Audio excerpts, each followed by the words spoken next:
What's going on, everybody? This is Living and Moving to Seattle, Washington. This is the channel that gives you all the nitty-gritty, the deep dive details that you need. Everything you need to know when you're thinking about moving to here, Seattle, Washington.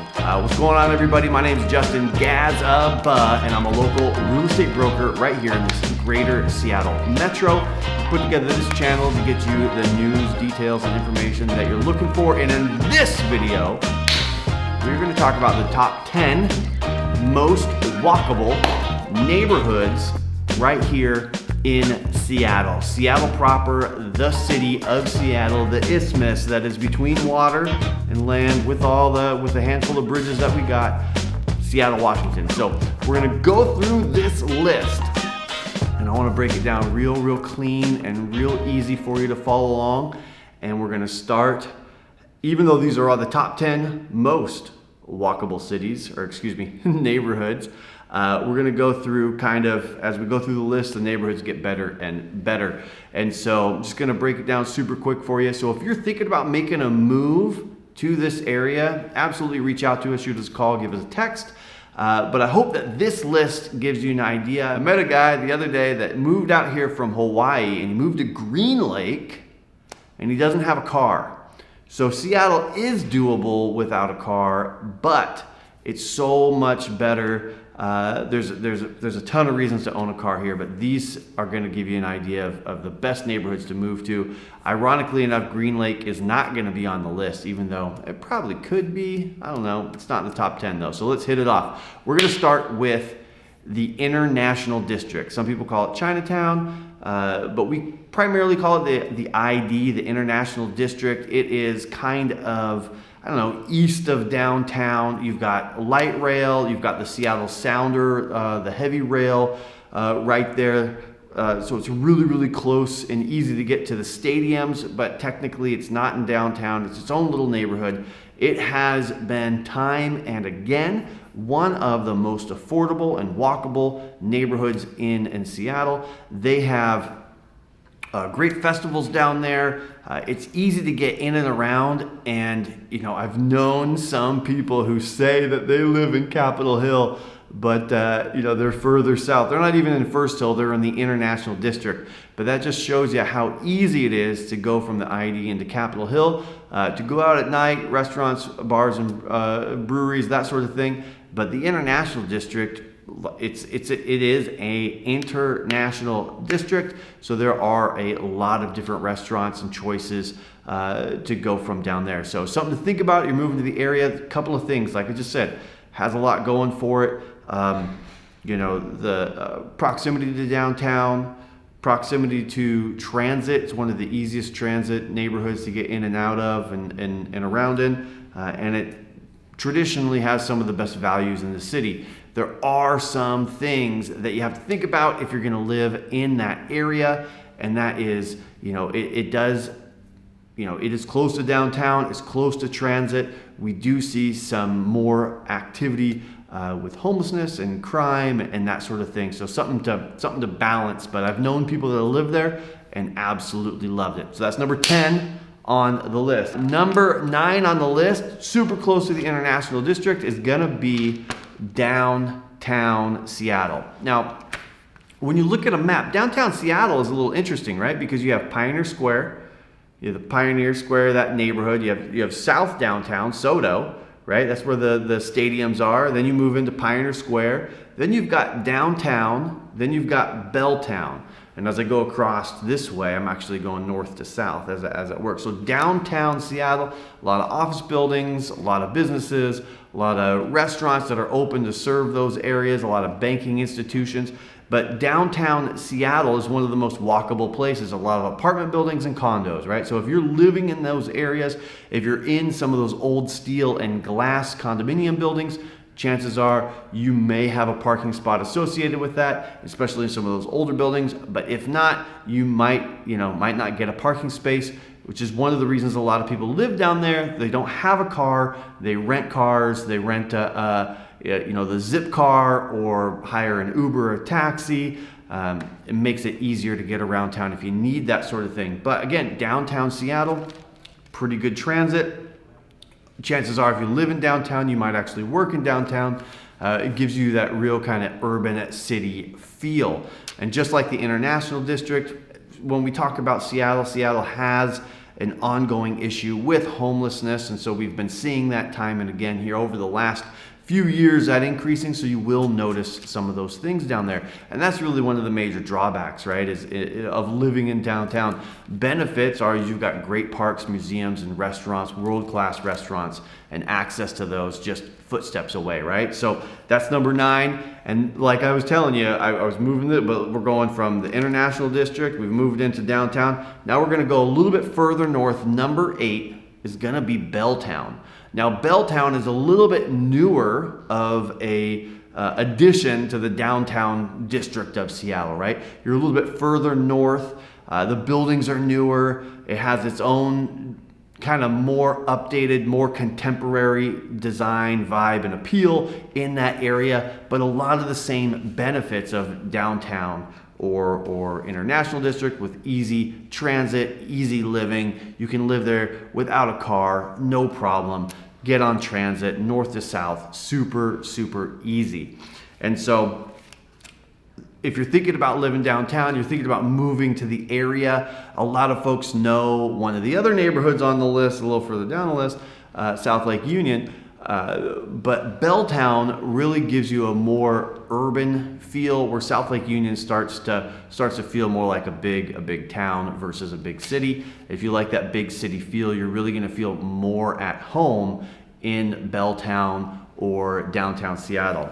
Next on the list, I've mentioned it before when we're just moments ago when we were talking about the other Seattle neighborhoods, is Pioneer Square. Pioneer Square, again, is a little bit further south, closer to the International District, and closer to South Downtown, the Stadium District. Has great access to the transit, light rail, and the King Street Station for heavy rail. And so it really is convenient that way. And because of the isthmus, the north and south water on both sides, and Seattle being a very north to south easy way to get around, the buses are really, really easy in Pioneer Square. But one of the things that, as we talk about is, again, that homelessness. There's Yesler Terrace, and there's some other parks and neighborhoods there where, man, oh man, that downtown core, you really start to see a lot of homelessness. Pioneer Square being one of the oldest parts of Seattle, one of the first neighborhoods here in Seattle. They've got I think it's the Union Gospel Church, I think that's the name of it, where you see a lot of folks around there they're getting help from the church, but it is something that you're going to see a lot of, and it's something to think about if you live in the area. If you're not used to seeing that sort of thing, I talked to somebody who's moving out from Chicago, and I assumed a big city like Chicago is going to have a homeless population that you're going to see on the streets. And she quickly told me that they don't see that kind of thing like we see here. So if you're in a city and you don't typically see a lot of homeless on the street, that might be a bother to you. Unfortunately, gosh, I mean, we've just gotten used to seeing it, so it's not as impactful as it dredges on, and we see that, which is really, really unfortunate, because it's terrible. Those poor people, they need some kind of help, right? So want to be empathetic to their situation, right? So that's Pioneer Square. Really easy to get around, close to downtown, close to the stadiums. There's some beautiful new buildings that have been built in downtown, close to Pioneer Square, kind of on the cusp of Pioneer Square and SoDo, South Downtown, right there. And so really, really just amazing views and beautiful buildings. If you're thinking about getting into a property that really has a little bit more refinement and luxury and an echelon above, definitely an area to think about. And again, like I say, you can easily live there without a car. It's very walkable, very convenient. So I've talked about it a moment ago. I feel like I'm kind of running up and down the Seattle north to south here, but we're going to head a little further north. And it's funny because it's South Lake Union is the neighborhood. Again, it feels more like a large medium-sized city in and of itself because it's just away from a lot of those high rises, although we do see 7, 8, 10-story buildings there. A lot of the apartment buildings are around 7 stories, that sort of thing. You don't have the high steel like you do in downtown or Pioneer Square.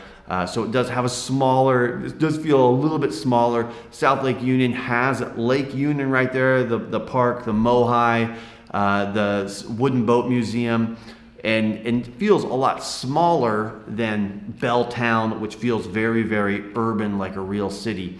And so in South Lake Union, a lot of folks flock to that neighborhood because of the businesses that are there, especially Amazon, right? So Amazon has really been the arbiter of change for South Lake Union for, even just a decade ago, when it was a lot of warehouse space and a lot of older homes that were not really livable. When South Lake Union and Amazon moved into South Lake Union over the last 20 years, I think they've been there about that long, it has really changed the shape of South Lake Union and made it a really nice place to go, really easy and convenient. And again, we're on that north to south, so it's really easy to get in and around Seattle there. With the South Lake Union Transit, you can get over to Westlake super easily, that area of South Lake Union, and I think it's Westlake Center is where the light rail connects a little bit closer into the downtown, but easy to get to with South Lake Union Transit. Makes that really, really easy to jump on light rail, and now that connects, that light rail, that'll get you down to the airport in 45 minutes, Capitol Hill in about 10 minutes, so it makes it really, really easy and convenient. So one of the other neighborhoods that probably doesn't get talked about enough is the U District.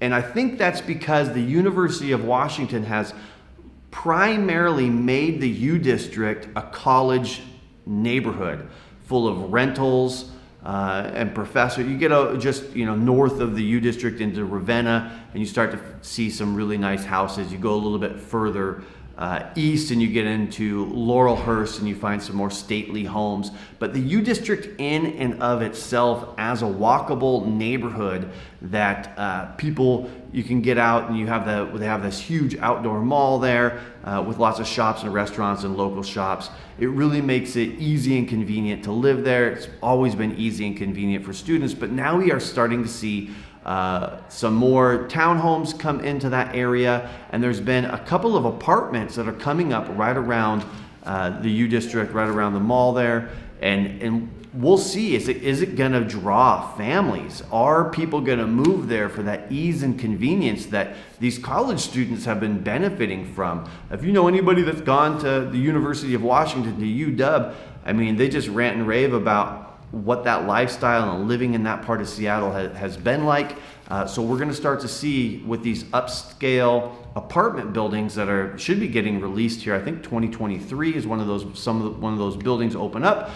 If that has enough pull to draw over families, it is a really easy and convenient place to live. It is just a little bit outside of commuting to South Lake Union or downtown. You don't see a lot of that crossover because it is on the other side of I-5. And I think living here in Seattle, depending on what side of I-5 you live on, really can make a difference in your commute. So that is the U District.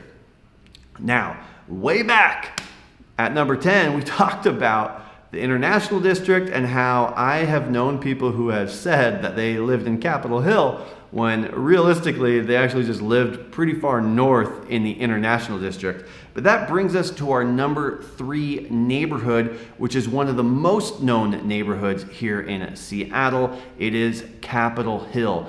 Great thing about Capitol Hill, with light rail being there, you are 10 minutes on light rail, probably 8, to get to the downtown area of Seattle, which makes commuting really, really easy. Also, it's a downhill walk, so some folks who are working to be, more, athletic and stuff, they might even just ride their bicycles down the hill it is a hill, Capitol Hill. Just coast your bike down the hill, go to work.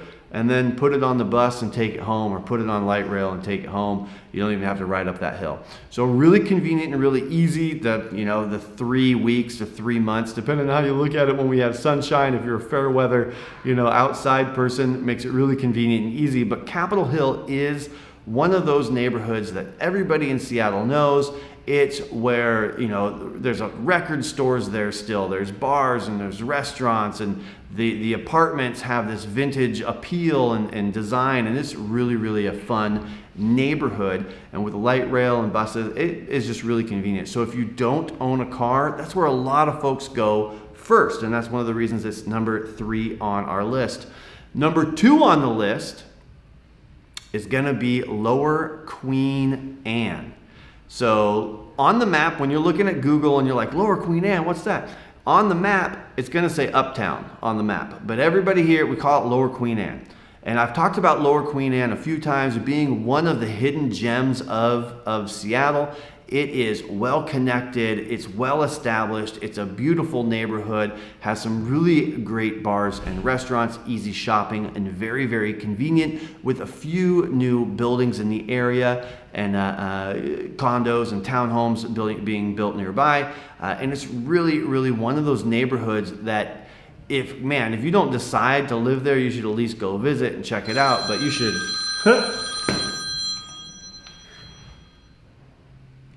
Alabama.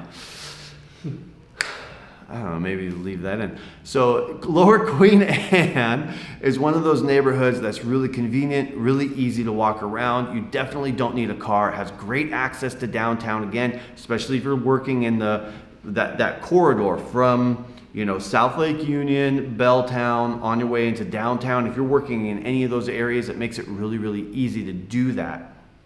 Now, it is one of the older neighborhoods in Seattle as it was established. The old Queen Anne School is now condos. They're beautifully done, really, really fun. If you're into that type of architecture, there's some cool old buildings, definitely worth a look. If you love that vintage vibe, Lower Queen Anne is definitely a neighborhood for you. So now, number 1 on the list, most walkable neighborhood in Seattle. This one even has that small town feel to it. Even though things are growing, it still feels like you're in town and not in a city, and that's gonna be Ballard. And I'm telling you, Ballard has a different vibe, a different feel, lots of, young and fun, different kinds of shops and restaurants and families, and the brewery district in Ballard. It really is probably one of the nicest mixes of that small town neighborhood feel right within a big city. And so I know I've mentioned Ballard a lot, done a lot of videos in Ballard, and hey, I gotta tell you, there's a reason for that. It's because it's one of the all-time great neighborhoods here in Seattle. And so with decent access, now in Ballard, the difference between all of these other places and Ballard is that we are north of the cut. There is the Fremont cut that runs from the Ballard locks that open up, and then there's a cut that they cut, It's easy, you can't use the thing in the definition, but they cut a channel over to Lake Union, and so that goes through and is where, north of the cut is Fremont and Ballard. Ballard has a little bit more open, quieter streets than I would say Fremont. Fremont has the Leary or 38th or whatever that runs right through the middle of it. It kind of makes it feel cut off. But Ballard has, great single family homes, 1930s, 40s, and 50s, has townhouses that are a little bit more affordable than some of those homes. It has great neighborhoods, and it has that little downtown core. So realistically, if you're thinking about, hey, where can I live in Seattle? I'm gonna move straight away. I wanna know what areas that I can move to and see, what is available to me, but I'm not gonna have a car. I need it to be walkable. These are the 10: International District, Belltown, First Hill. Did we skip First Hill? Okay, so let's go back. Number 7 is First Hill.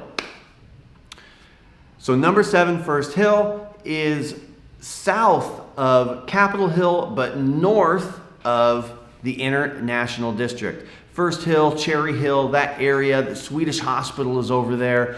A lot of folks, that area kind of gets blobbed into Capitol Hill, South Capitol Hill, North International District. It's also, one of Seattle's first established neighborhoods up on the hill with, like I say, with Swedish Hospital up there. It is one of those areas and neighborhoods where you're going to find a good mix of apartments, condos, and some townhouses with a few remaining houses. It is drawing some infill, and that neighborhood, if you live in First Hill, chances are you are gonna go up to Capitol Hill for your nights and weekends and going out, or you might even find yourself going down into the International District for dinner. First Hill feels a little bit more, like it's there to support the medical center, and I think Seattle University is over there as well. Is it Seattle U that's right there in First Hill? I think it's Seattle U. Have to look at a map. Somebody can Google check that. Let me know down in the comments if I got that right or if I got my colleges mixed up. So guys, that's really it. If you look at you're thinking about making a move to Seattle and you want to know the top areas, hey, you don't have a car or you'd like to park your car or whatever, Seattle still is predominantly needs a car to get around kind of area. But if you choose one of these 10 neighborhoods to live in, the International District, Downtown, Belltown, First Hill, Pioneer Square, South Lake Union, the U District, Capitol Hill, Lower Queen Anne, and Ballard, that's really going to give you some of your best opportunity to live car-less. And you can even throw in, Fremont into that mix. But if you're thinking about making a move out in this direction, reach out to us, shoot us a text. We'd be happy to go over some more of the pros and cons of living in each of those neighborhoods. Let me know down in the comments below if you want me to jump into any kind of details or information about any of those neighborhoods. We want to make videos that you're going to find helpful and useful. Shoot us a call, give us a text. We're helping people make this move all the time. Really appreciate you checking out this video, and we'll see you in the next one. Talk to you.